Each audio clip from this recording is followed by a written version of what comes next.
जश्ने जुलूसे ईद मिलादुन नबी है आज।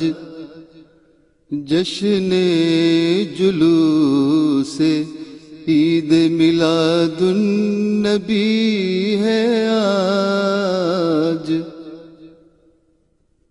जश्ने जुलूसे ईद मिलादुन नबी है आज। बिस्मिल्लाहिर रहमानिर रहीम। আসসালামু আলাইকুম ওয়া রাহমাতুল্লাহ।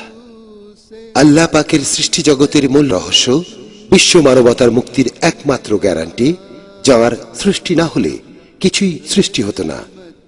সে মহান হাবিবে খোদা, আকা ও মাওলা হুজুর পুরনুর হযরত আহমদ মুস্তাফা মুহাম্মদ মুস্তাফা সাল্লাল্লাহু আলাইহি ওয়াসাল্লামের এ বিশ্বভুবনে তাশরিফ আনয়নের দিবস 12ই রবিউল আওয়াল নিঃসন্দেহে আমাদের জন্য রহমত স্বরূপ।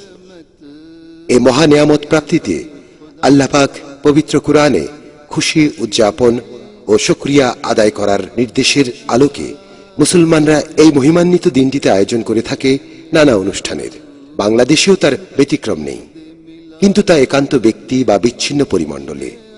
জাতীয় ও আন্তর্জাতিক পরিমণ্ডলে বৃহত্তর মুসলিম ঐক্য ও অংশগ্রহণের সুযোগ ওই সমস্ত অনুষ্ঠানের ছিল না বললেই চলে। এমতাবস্থায় চলতি হিজরি পঞ্চদশ শতাব্দীর মহান সংস্কারক ও মুজাদ্দিদ, রহনুমায়ে শরিয়ত ও তরিকাত, মুর্শিদে বরহক, হাদিয়ে দ্বীন ও মিল্লাত, আওলাদে রসুল, গাউসে জামান হযরতুল আল্লামা হাফেজ কারি সৈয়দ মোহাম্মদ তৈয়ব শাহ রহমাতুল্লাহি আলাইহি 12ই রবিউল আওয়াল 1974 সনে আঞ্জুমানে রহমানিয়া আহমদিয়া সুন্নিয়ার ব্যবস্থাপনায় সর্বপ্রথম বাংলাদেশে বন্দর নগরী চট্টগ্রাম থেকে পবিত্র ঈদ মিলাদুন নবী সাল্লাল্লাহু আলাইহি ওয়াসাল্লাম উপলক্ষে জশ্নে জুলুসের প্রবর্তন করেন।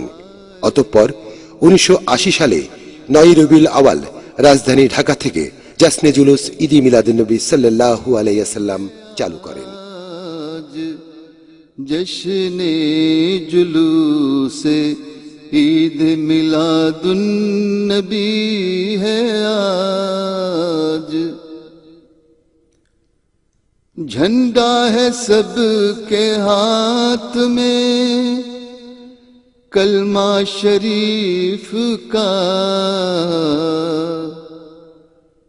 झंडा है सबके हाथ में